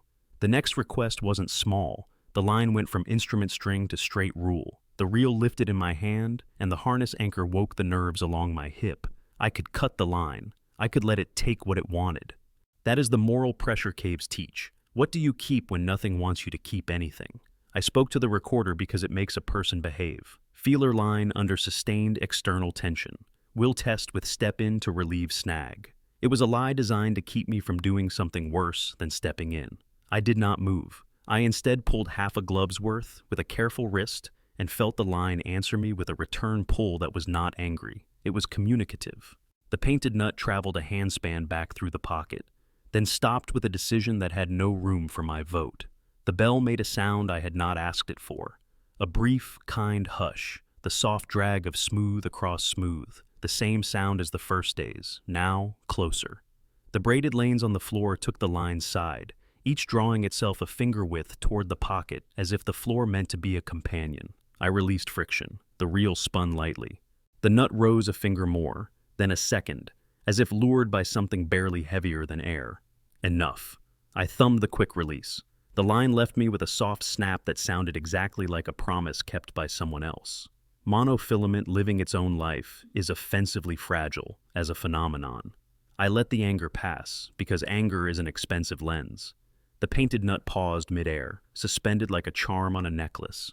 Then it swung once and came to rest at knee height, caught at nothing. I reached out, expecting to feel tension. My glove passed through empty air. The nut touched my knuckles as if greeted, then dropped with a gentleness that did not raise dust and lay still on the silt, paint bright, a harmless bead. The line lay in an ordinary curve. The pressure pocket remained, the flame's tongue straightened, as if the air were pleased. I retrieved the nut with the sort of careful disrespect you save for a tool that has embarrassed you. The line reeled in without protest. At 6 meters, a faint vibration ran up the filament like laughter in wire, then quit. I cut the end clean, pocketed the bright bead, and told the recorder in a steady voice that the feeler test was concluded due to unpredictable tension. I did not say what the tension had felt like in the nerves of my hand. That would be for later or never. Work, then out. I moved to the 12-meter mark and ran one last tone. The recorder drew hills a person could teach from. Twins at the fat tail. A tremor band on the last quarter, like a cat's purr recorded under a blanket. The blind line under my boot hummed once, not from me. I counted 6. It hummed again on the cave's short inhale. I set the pencil down on the knot at 12 and watched it vibrate in place without falling. The graphite tip left a series of dots on paper I had not intended, a tiny seismograph of a breath I did not own. The throat would collect on its debt. I packed the devices in the order that rescues sanity. Speaker, recorder, notebook, reel, then stood a still minute at the bell's centaur and let my chest agree to the cave's metronome. The exit became numbers. Exhale at the short inhale, shoulder true, rack honest, hips oblique, knees forgiving, don't teach grit to sing. Midway up the throat, the lamp's flame leaned forward like a runner wanting the gun. My lungs answered with a strange patience I do not own topside. The pinch did what pinches do. The air lent an inch at the exact moment I needed it. Above the smile ledge, the cool left my cheek like a hand removed from a fever. At the rim, the wind had turned false west, a trick breeze that does not reach the ground. The sinkhole exhaled one small double breath that never touched my knees. I wrote clean. Feeler line, experienced sustained, directionally consistent tension toward pocket. Apparent lift through pocket boundary. Line released at operator, no visible agent. Fat echo twins persist. Blind line vibrates in phase with short inhale. Then, because honesty requires its own small shame, I added, I let the cave take a toy, and it returned it when it was finished. I set the bright bead on the tailgate and watched it not roll on a surface that had the decency to be level.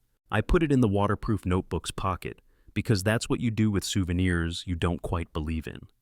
The night dragged a thin net of insects across the scrub. Somewhere down the road, a truck shifted gears, as if a hum had learned to wear a cab.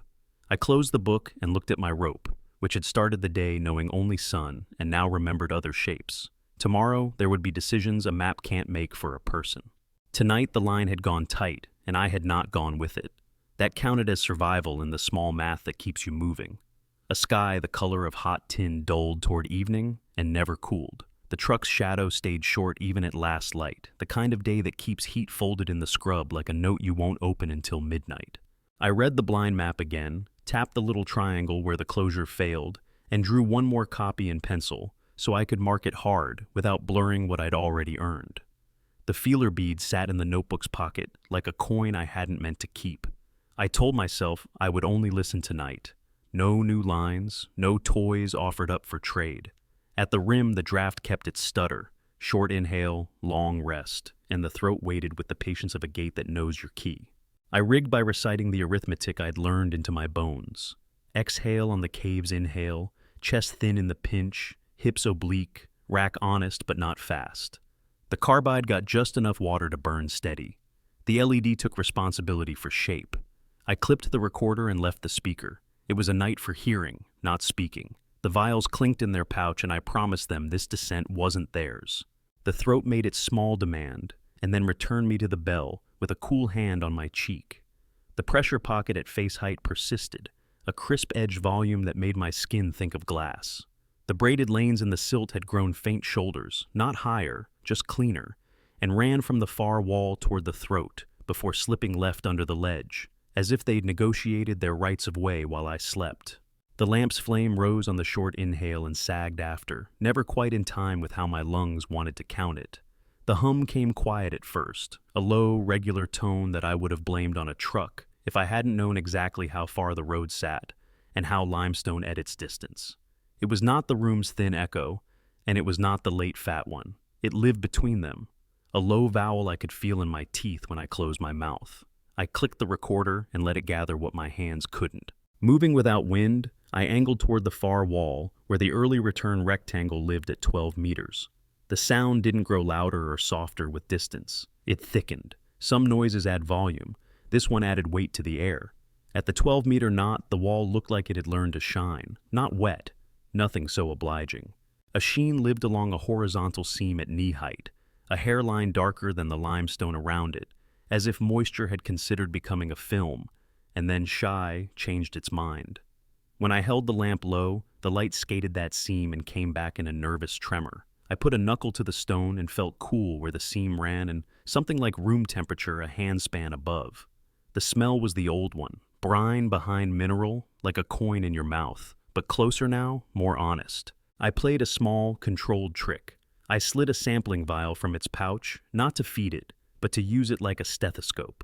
I pressed the open mouth to the seam and put my ear to the vial's bottom. The hum lived in the glass like a captive bee. When I shifted the vial a handspan left, the tone rose a fraction, right, it fell.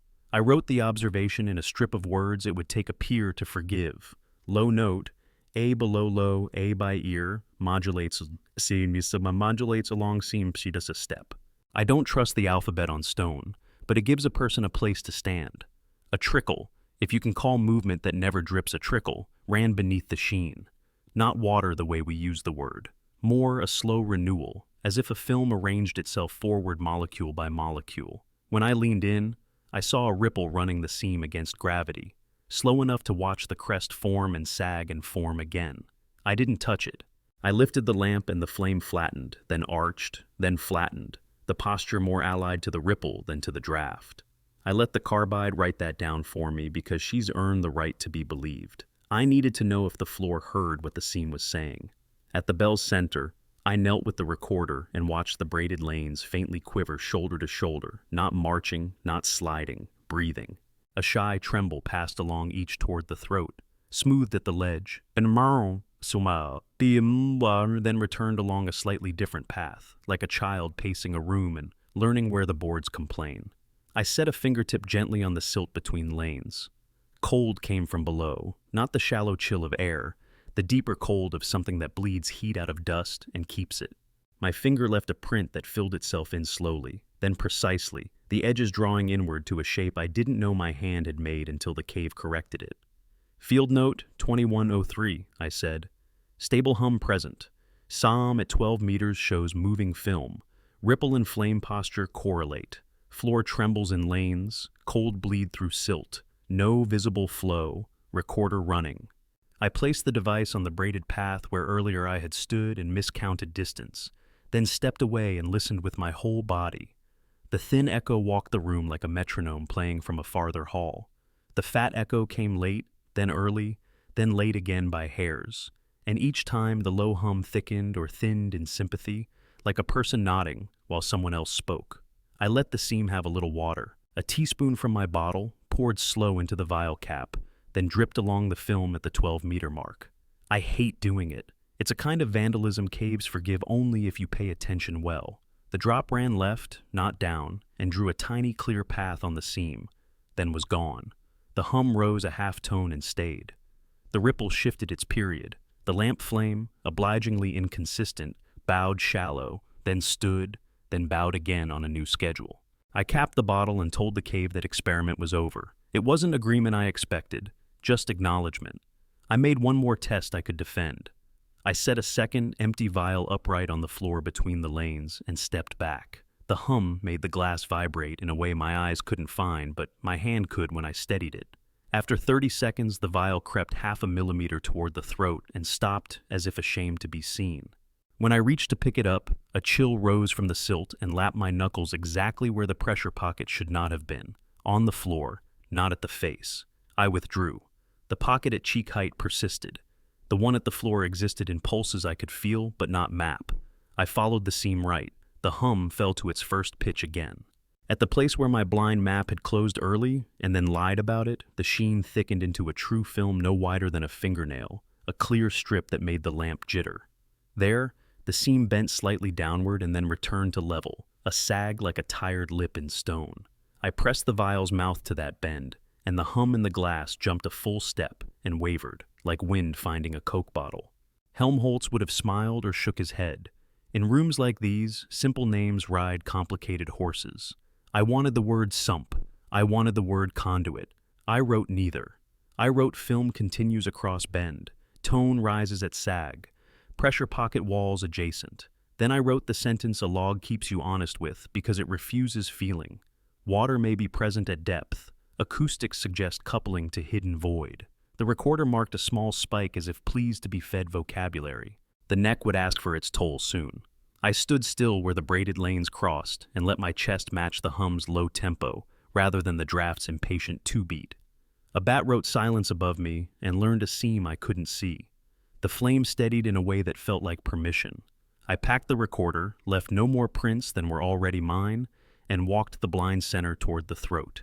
The hum followed to the ledge and did a small human thing I didn't like.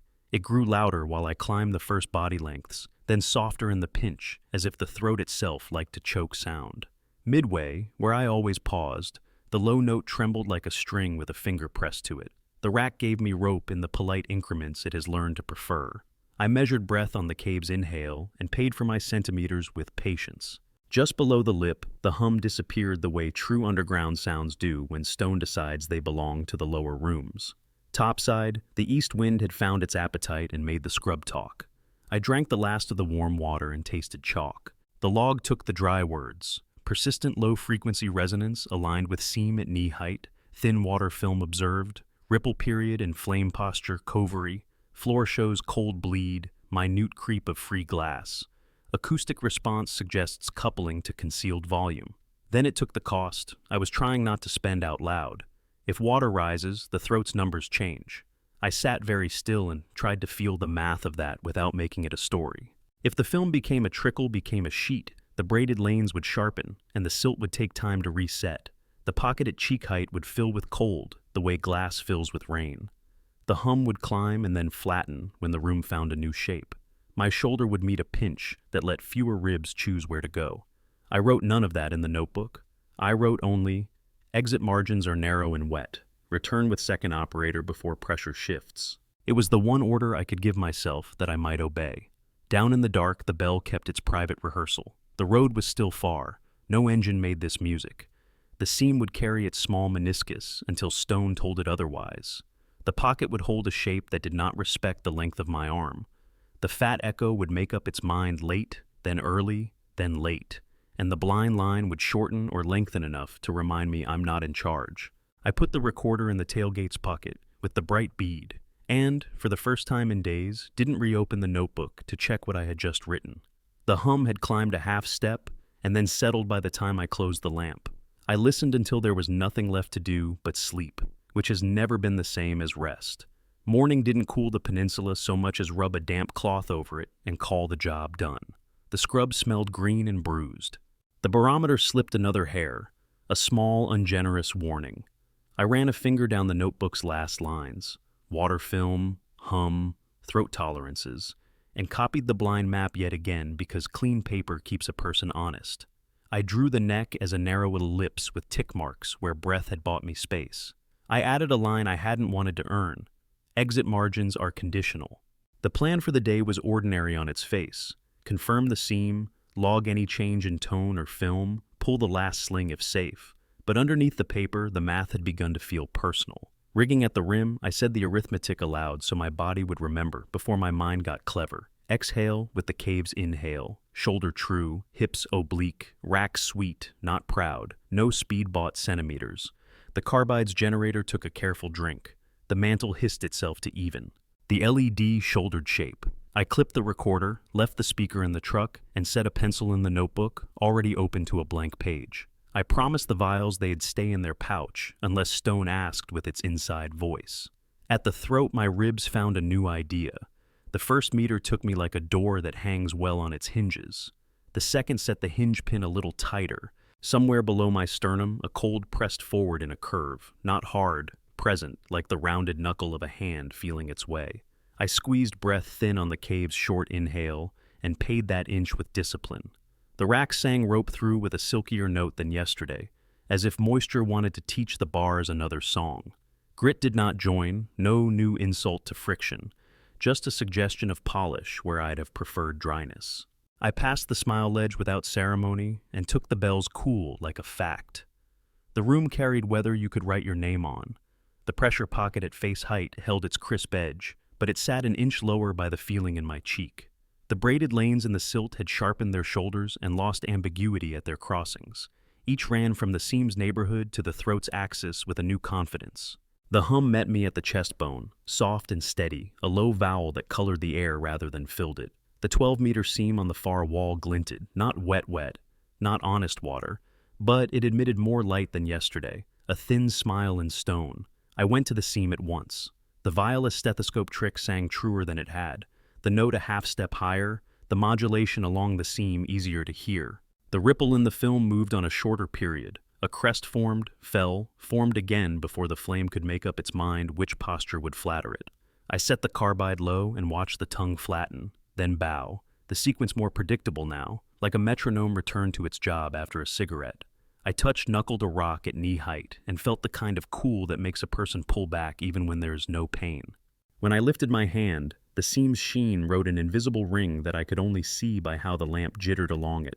Field note, 0847, I said. Seam brighter, pitch up plus semitone by ear, ripple period shorter, pocket lowered slightly, lanes sharpened, throat likely smaller on return.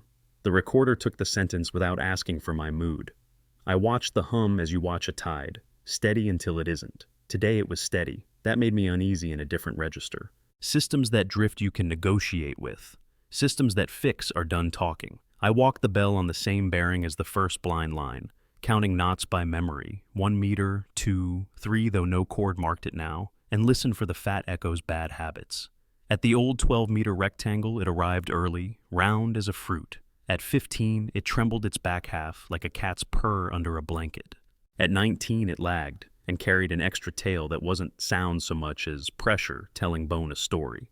I drew the triangle in the notebook again, distance out, distance back, and left the closure gap showing between the lines the way a tooth leaves a space when it's decided to stop participating.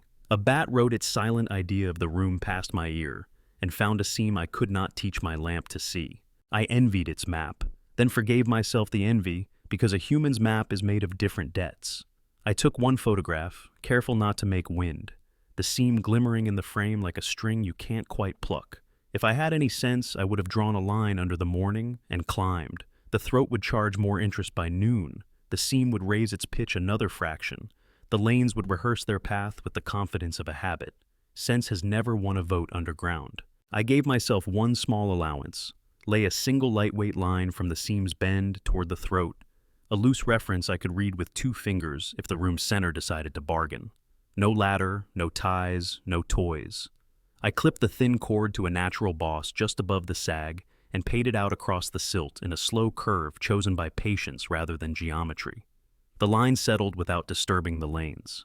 I pinned the far end under a pebble no bigger than the nail on my thumb. I stood at that midpoint and listened. The thin echo marked the room's size.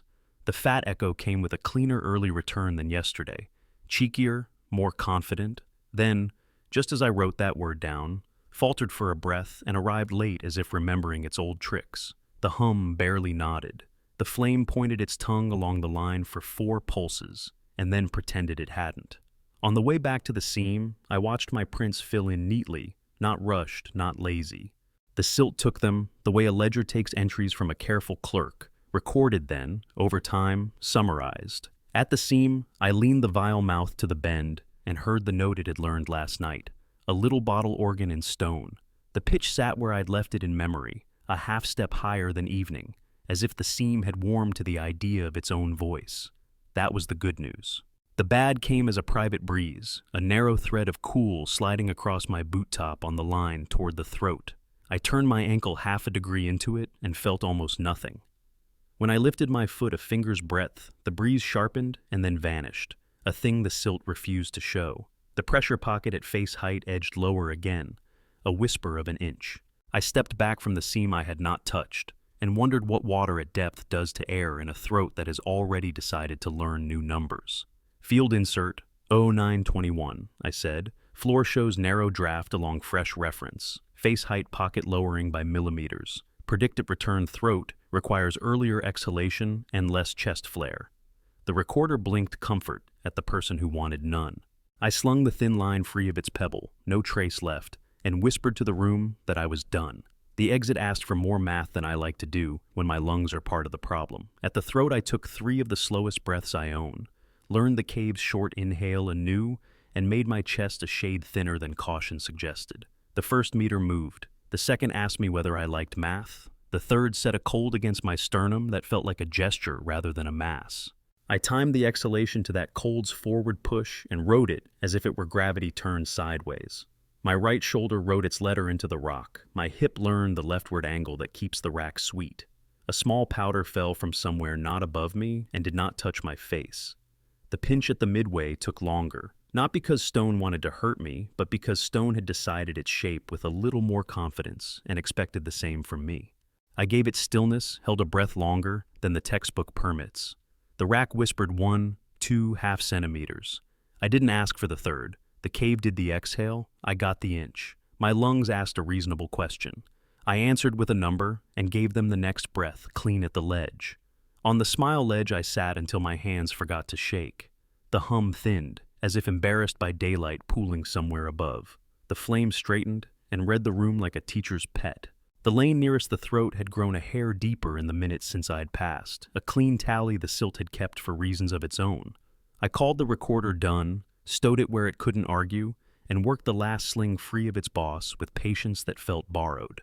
Above the neck, the air lost its cool like a story-losing detail. At the rim, the world found volume, cicadas ticking the heat, leaves giving up their small water, a bird with a voice like a squeaky hinge making a case for shade. I sat on the tailgate with the rope coiled beside me and wrote the part of the entry a person can say in a room with fluorescent lights. Psalm, pitch up, ripple faster, pressure pocket descending by centimeters, braided lanes sharpened and aligned, throat exit required earlier exhalation and longer stillness, safe but narrow, recommend no solo return if barometer continues falling. Then I wrote the smaller sentence I could live with, only because I had, return route is shrinking in time, not just space. I held my palm over the coil and felt the heat it had learned from friction. The bright bead in the notebook's pocket pressed its small, perfect circle through the fabric, as if to remind my fingers what a different kind of tension feels like. The map on the fresh page tried to close and failed. I let it. Closure isn't truth. It's a wish granted by rooms that like you. This room liked me just enough to send me up. Clouds were gathering the lazy way they do when they mean trouble, but claim they don't. The barometer would slip again by evening. The seam would be a louder instrument, and the throat a stricter teacher. A second operator was the rational sentence on the page. The peninsula doesn't guarantee rational company. I closed the notebook on that and on my hand to make a crease I'd feel later when I reached for a decision. The pit breathed once, short inhale, long rest, and kept whatever word might have come next. By noon, the clouds had turned the sky to a bruise you could taste. The barometer lost another thin hair. The scrub lifted its undersides to a wind that hadn't arrived yet. My map said the seam's pitch would rise. My ribs remembered the new numbers of the throat. I called the ranger station on a borrowed bar. Nothing but carrier hiss. The peninsula was doing its old trick: limits first, favors later. A second operator was the sentence every line in the notebook demanded. I had none. The debt wouldn't wait for company. I told the pit what I was taking and what I was leaving. Speaker stayed. Only recorder, notebook, descender rack, backup Prusik, single guideline, the old carbide with one last honest mantle, the spare LED. The vials remained. If bone-deep water had found its path, every scrape would be theater. The plan was the smallest that still counted as work. Confirm the seam's tone and the pocket's height before the pressure turned, then out. If the throat asked a new fee, I would pay it with time, not speed. At the rim, the draft came odd. 2 short inhales with a sting between them, as if the cave were trying on a different chest. I rigged slow enough to hear where my haste hid, checked the webbing bite with a knuckle, then rolled rope through the rack until friction sang honest. I said the arithmetic out loud. Exhale on the cave's inhale, shoulder true, hips oblique, rack sweet, no pride. The first meters agreed. The throat disagreed without malice. Its cold had sharpened into shape, a curved palm you could lean on or break yourself against. I leaned, counted 1 and 2 and felt the short inhale press like a key under my sternum and slid. The bell met me with its indoor chill and a sound like a low bow drawn long. The hum had climbed a fraction. I felt it touch the bridge of my nose. The pressure pocket at face height had come down another finger width. The braided lanes had gathered into a single main with shoulders. Road turned riverbed, not yet water, but wanting. At the seam on the far wall, the film shone like a thought deciding to become speech. Field note 1506, I said to the recorder, voice smaller than I would have liked. Pitch up another semitone by ear, ripple tight, pocket lower, lanes coherent to throat axis. I set the device at the old 12-meter rectangle and lifted the vial without taking its cap off. Habit is a leash. I kept it. The seam trembled under light as the mantle heaved. Flatten, bow, flatten, now in time with something more regular than before. The ripple moved against gravity in a narrow run that hugged the seam's bend, a strile, nearly invisible, like a snail trail written in glass. The hum thickened. I put 2 fingers against stone and felt, not vibration, not heat, weight in the air as if pressure had found a new unit. At my boots, the silt sighed and slid a finger's breadth toward the throat, then stopped. When I stepped back, it finished the gesture. I waited through 3 pulses to decide whether this was fluid or opinion. The 4th pulse answered with a light in the carbide that thinned to a coin, then rose. My cheek went cold where the pocket's edge had lowered. The room hadn't filled. It had moved. An echo test would have been vanity. I spoke 12 and let the fat return decide. It arrived early with a smooth back half. That was the sound of room massing into simpler shape. The thin came as always, faithful and dull. I wrote what I could defend. Early fat, back smooth, pocket lower by centimeters, draft thread a long lane. The recorder took it. The cave didn't need it. I should have left then. I told myself so in the exact words you use when you're trying to hear your own good sense through a wall. The bell answered with a hush from the seam, soft, then softer, as if the film had become a sheet thinner than a breath. The hum steadied a hair higher. The pressure pocket slid down to my lips and sat like a quiet hand there. I did a thing I haven't written in my notes for years. I asked the room out loud if it was about to rise. Some debts announced themselves. The silt between my boots no longer remembered my prints as separate steps. It kept them as one long, shallow thatch that did not fill. The seam's sheen thickened at the bend and turned the lamp's tongue to a flat glare. The draft that had always hesitated found discipline in a new 2-beat that no longer favored the rest. The throat would be smaller soon. My shoulder remembered the new angle the way a key remembers which tooth moves which lock. Exit, I said to the recorder. The device agreed with a clean click that sounded too loud. I lifted the guideline, walked backward at the rate a person learns when the room is no longer theirs, and came to the throat before my counting thought I should. Spatial drift is a trick caves play when they've begun to own the time in your watch. I leaned into the pinch thoughtfully. It did not share the thought. The first meter was a memory you test by touching. The second asked me to say what I'd learned and say it without stuttering. The third met me with the cold like a knuckle again, but the surface of that knuckle had turned slick, not wet, polished by a film you couldn't see. The rack began to sing a different note, a faint tink of bar on rope where a droplet would have lied. My chest kept its arithmetic until the cave's short inhale lost its patience and doubled. I emptied my lungs on the first short inhale and bought the inch I needed. On the second, where the numbers no longer belonged to me, my sternum met the throat the way a head meets a door welded while you were inside. No violence, just refusal. I backed that centimeter. I counted without counting. The next short inhale came not where my ribs expected, but just enough later to make panic a reasonable guest. I invited stillness instead. The rack answered with nothing. The rope's weight below me made itself known as a sum I could not afford to hold for long. There is an order to retreat that saves the body and one that saves the gear. I chose the first without making a speech. The prusik I keep insulted and high on harness came down. I set it on the rope above the rack with hands I made careful by pretending they belonged to a student. The knot bit, obedient. I shifted weight an inch at a time, letting the hitch learn my mass while the rack stopped pretending. When the prusik took me clean, I thumbed the gate on the rack and lifted.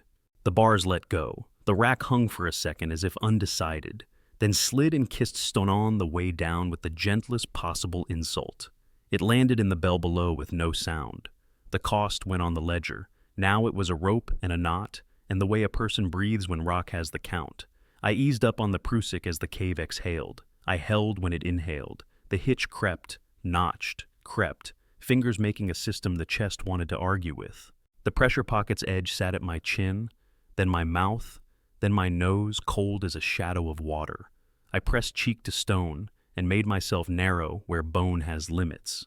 Knuckle grit from nowhere dusted my lips without taste. The hum climbed a fraction and rolled back like a wave that prefers to take later. 2.5 centimeters, then 3. I did not try for a fourth. The throat pressed its new idea on the curve of my ribs. I flattened with the last breath the math permitted. A finger of air went thin along the ceiling and wrote its draft across my eyebrows. The knot asked me to move weight so it could be a knot again. I moved. The prusik inched.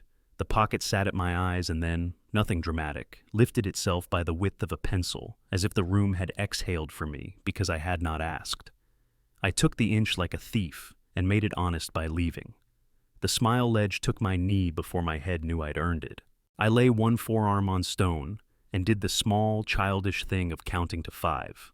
The hum withdrew a little, as if embarrassed for us both. I worked the prusik up, took the upper bars, and ran the last body length to light, with hands that could not let go even when the rope did. Topside, the sky had committed to the bruise it had promised. Wind reached the rim in a single, clean plane. No gusts, just decision. It carried the sea, or memory of it, through scrub that had never learned tide. The sinkhole exhaled a double breath that touched my knees and then my belt, higher than it ever had. The rope in my hands felt colder than rope has any business being in air. I sat on the tailgate and wrote like a man finishing a thing he doesn't want to see someone else attempt. Field summary, 1558. Seam tone up, film sustained, face height pocket lowered during descent, lanes coherent, blind center shortened by drift, throat constriction increased, rack abandoned at depth for prusik exit. Exit required breath timing outside prior pattern, safe egress with single hitch, no return recommended under falling pressure. I added the sentence that will cost me a piece of life I had meant for other pits. Location will not be published, access flags removed, leave feature to the limestone, and the old ocean it remembers. Then I did it. I pulled the webbing, the sling that had been our handshake, and coiled it under the tarp. I took the faded survey flags from the scrub and folded them in the map that no longer closed. I scratched the coordinates from the old stake with the back of my knife until the aluminum spoke only dust. I didn't roll rocks into the mouth. I'm not a vandal. I am only someone who pays. On the drive out, the recorder lay in the seat beside me. At the first cattle guard, the bright bead into the notebook pocket tapped the binding twice, as if reminding me of its weight. I let the hum in my teeth go.